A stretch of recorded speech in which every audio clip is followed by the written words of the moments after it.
गलत तरीके से पट्टे जारी करने को लेकर विवादों में चल रही नगर परिषद में अब भी अंधेर गर्दी थमने का नाम नहीं ले रही है। परिषद में बैठे बाबू यूं तो लोगों को नियमों का हवाला देकर चक्कर कटाने से बाज नहीं आते, लेकिन गुरुवार को महंगाई राहत शिविर के दौरान एक आवेदक को सीज संपत्ति का पट्टा बनाकर जारी कर दिया।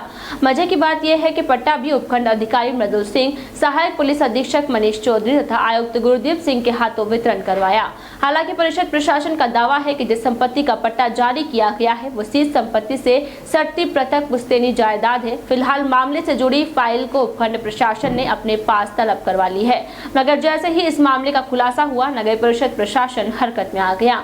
आनन फानन में संबंधित आवेदक को वापस बुलाकर पट्टा अपने कब्जे में लिया। संबंधित आवेदक को पट्टाशुदा संपत्ति के संबंध में आवश्यक दस्तावेज उपलब्ध करवाने के निर्देश दिए हैं। जानकारी में आया है कि शिव मंदिर सेंद्रा रोड क्षेत्र गौरीशंकर सोलंकी के नियम विरुद्ध बनी दुकानों का निर्माण करवा लिया गया था, जिसे वर्ष 2012 में पूर्व सभापति डॉक्टर मुकेश मौर्य के कार्यकाल में सीज कर दिया गया था। तब से ही यह निर्माण सीज है, लेकिन गुपचुप तरीके से चल रहे खेल में नगर परिषद के संबंधित बाबुओं एवं अन्य अधिकारियों ने इस संपत्ति का ही पट्टा जारी कर दिया, जबकि नियमानुसार सीज संपत्ति का पट्टा जारी नहीं किया जा सकता। गुरुवार को चांगेट पर उक्त संपत्ति पर जारी पट्टे को महंगाई राहत शिविर के दौरान एसडीएम, एसपी तथा आयुक्त के हाथों सोलंकी को दिलवाया भी दिया गया, लेकिन मौके पर मौजूद पूर्व पार्षद ज्ञानदेव झंवर ने एसडीएम के समक्ष शिकायत रखी कि उक्त संपत्ति सीज है, ऐसे में इसका पट्टा कैसे जारी किया गया।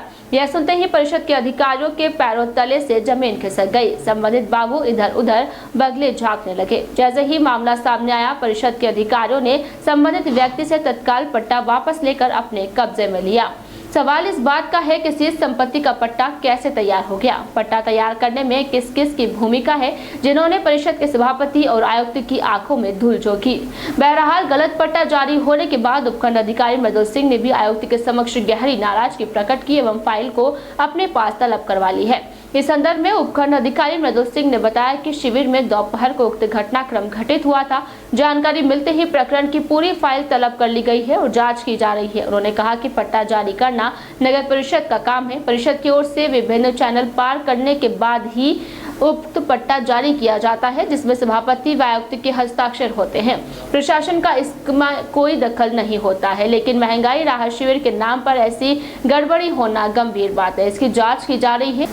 इसी प्रकार आयुक्त गुरदीप सिंह ने बताया कि सीज संपत्ति का पट्टा जारी होने की जानकारी मिलते ही संबंधित व्यक्ति से पट्टा वापस ले लिया गया है। उपखंड अधिकारी द्वारा प्रकरण की फाइल मांगते ही उनको भेज दी है। उन्होंने बताया कि एटीपी, जेईएन तथा एईएन की रिपोर्ट आने के बाद तथा सभी की अभिशंसा के बाद ही पट्टा जारी किया जाता है। पट्टा शिविर में वितरण के लिए रखा था। पट्टा आरटीडीसी चेयरमैन धर्मेंद्र राठौड़ के हाथों भेंट किया जाना था, लेकिन आवेदक के जयपुर निवासी होने के कारण पट्टा एसडीएम के हाथों भेंट करवा दिया गया, लेकिन मौके पर किसी व्यक्ति द्वारा आपत्ति जताने तथा सीज संपत्ति का पट्टा जारी होने की जानकारी देते ही पट्टा वापस ले लिया गया। अब इसकी जांच चल रही है।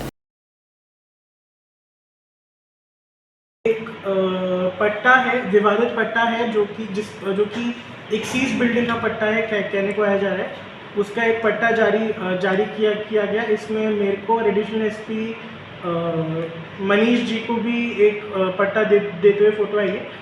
पट्टा नगर परिषद जारी करता है और इसमें पहले तो इनिशियल नोटिंग के बाद जेईएन जाके मौका देखता है, फिर एटीपी की राय आती है, फिर एएन इसमें अपनी टिप्पणी करता है और पावर्ड कमेटी में नगर परिषद चेयरमैन और आयुक्त साइन करते हैं।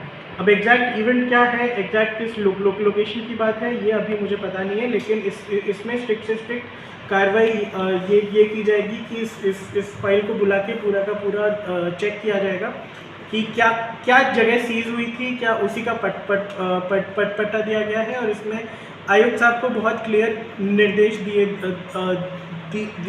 गए हैं कि ये गलती आइंदा ऐसा ना हो। प्रशासन और नगर परिषद का सिस्टम अलग होता है। नगर परिषद के द्वारा पट्टा दिया जाता है।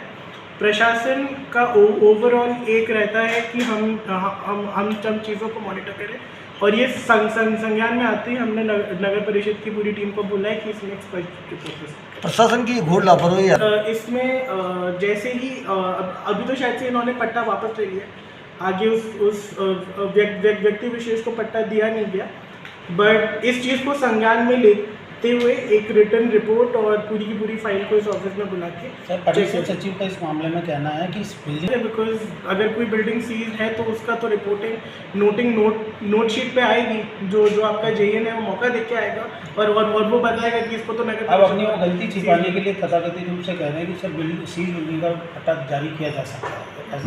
ऐसा अगर है तो हमारे सामने नियम ले आए और सीज बिल्डिंग का किया जा सकता है तो वो पर्टिकुलर नियम डाल के नोट शीट में अप्रूवल लेते हैं उसका। बट जो भी है विवाद तो हुआ है तो इसमें एक बार हम क्लैरिफिकेशन सीख करेंगे। बाकी एक अगर भांति है कि हमकी एसडीएम और एडिशनल एसपी ने पट्टा दिया है तो ये गलत है। पट्टा तो नगर परिषद ही देता है, बट इसमें प्रॉपर रिपोर्टिंग और प्रॉपर इन्वेस्टिगेशन के बाद ही हम कुछ बोलेंगे कि फीस की कि नहीं थी, क्या था, कैसे था। जी ये पट्टा जो है जेईन एटीपी और इन सब की जो है रिपोर्ट आने के बाद में पट्टा जारी किया जाता है और सभी की अनुशंसा के बाद ही जो है ये पट्टा जारी होता है। जब ये पट्टा वहाँ कैंप में वितरण होने के लिए आया तो मैंने एसडीएम साहब से निवेदन किया कि सर अब पट्टा के लिए जयपुर से ये व्यक्ति आए हैं, पट्टा दे दें। उसने वापस जाना था, सर इतनी बात थी, नहीं तो ये पट्टा मंत्री जी धर्मेंद्र जी राठौड़ साहब के माननीय उनके हाथ से ही वितरण कराना। जो ही वहाँ ये पट्टा दिया गया वहीं पर ही कोई किसी व्यक्ति ने इस पर आपत्ति की। ये पट्टा उसी टाइम ही उन लोगों से जो वापस लेकर के अभी इसके द्वारा जांच की गई। ठीक है। अभी भी एसडीएम साहब द्वारा ये फाइल मंगाई गई है, जेईन साहब आए हुए हैं, एटीपी साहब आए हुए हैं, वो भी अब इसकी पत्रावली की जांच करेंगे। हम भी इसकी मौके के द्वारा जांच करेंगे। पट्टा अभी नहीं दिया गया, पट्टा वो नगर परिषद